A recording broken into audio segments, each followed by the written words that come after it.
नाज़रीन, मेहड़ में समाजी अगवान नईम अयूब शेख सिविल सोसाइटी के नुमाइंदनि ऐं मेहड़ पुलिस सां गॾिजी कोरोना वायरस खां बचाव लाइ ऐं माण्हुनि खे आगाही ॾियण जे हवाले सां जागरूकता मुहिम हलाए। उन मौक़े ते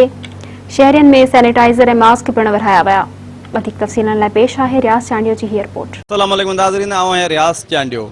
कोरोना जिते सॼी दुनिया में तबाही मचे छॾी आहे तो उन हवाले सां मेहड़ में पिण इहे ख़तरात मौजूदु आहिनि ऐं उन ख़तरनि खां माण्हुनि खे आगाही ॾियणु ऐं माण्हुनि खे उन्हनि समूरनि मामलनि खां बाख़बर करण जे लाइ अॼु हिते समाजी अॻुवान नईम अयूब शेख ऐं संदसि टीम ऐं उन सां गॾोगॾु Mehar police SHO Mehar B section क़ाबिल भयो जी अॻुवाणी में माण्हुनि खे सैनिटाइज़र ॾिना पिया वञनि ऐं मास्क पाराया पिया वञनि। उन हवाले सां ही जेका कैंपेन आहे त असीं हिते पुलिस जा ऑफिसर मौजूदु आहिनि, समाजी अॻुवान मौजूदु आहिनि, शहरी मौजूदु आहिनि, उनसां ॻाल्हाईंदासीं त हू हिन अवेयरनेस कैंपेन खे कीअं पिया ॾिसनि। असांखे वरी इहा ख़ुशी इन जे करे माण्हू तवनि था करनि। नईम अहमद शेख साहब जेको शहरी हितां जो आहे,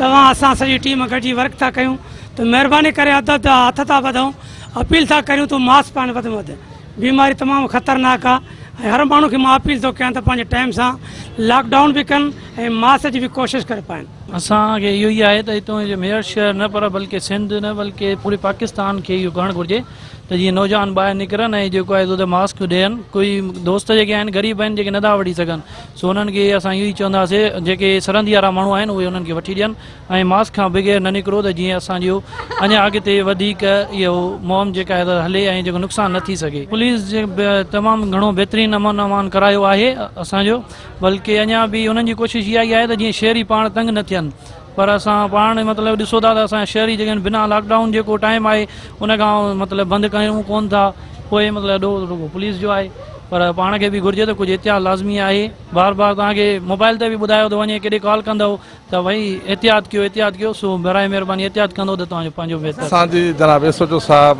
ऐं ख़ासि करे असां जेके सोशल वर्कर आहिनि,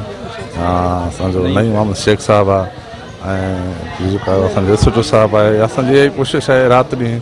त जेको आहे सो माण्हुनि खे मास्क बि पारायूं ऐं उनखे अलावा SOP ते अमल करायूं ऐं लॉकडाउन ते ऐं माण्हुनि खे राति ॾींहुं असांजो SHO साहब ॿियूं जेके टीम आहिनि ख़ासि करे मेहरान टीम वारनि जी टीम जेका आहे उन्हनि जो असां सां ताउन हूंदो आहे, राति ॾींहुं असां सां गॾोगॾु हूंदा आहिनि माण्हुनि खे आगाही ॾियण में या उनखे अलावा SOP ते अमल करण लाइ या लॉकडाउन में। मेहरान टीवी ख़ासि करे मेहरान टीवी जी वॾी महिरबानी आहे जेको असां सां जेको हर ॻाल्हि में कुलो कुलो में आहे। अॼु जेको असीं ॾिसूं था पिया माण्हुनि जेको कोरोना खे मज़ाक़ पिया उड़ाइनि, पुलिस इंतज़ाम में ख़ुसूसन सिंध जी पुलिस असां सां तावन में आहे। ही सरापा रोडनि ते आहिनि, हिननि जो मुकमल माना कोशिशि बि आहे, तावन बि कनि पिया पब्लिक सां त ही वबा ते कंट्रोल करण लाइ मास्क ज़रूरी आहे एनी आओ ऐं लॉकडाउन ते बि ही ज़ाब्तो आणनि पिया ऐं असीं नौजवान सोशल ऑर्गेनाइज़ेशन या मेहरान जेको फोरम आहे हिननि सभिनी जी नईम अयूब शेख जी या आफ़ाक़ शेख हुजे या जेके शाहज़ब चांडियो हुजे, सभिनी जी इहा कोशिशि आहे हिन वबा सां असांखे जंग विड़णी आहे गॾिजी इंशाअल्लाह शिकस्त ॾींदा।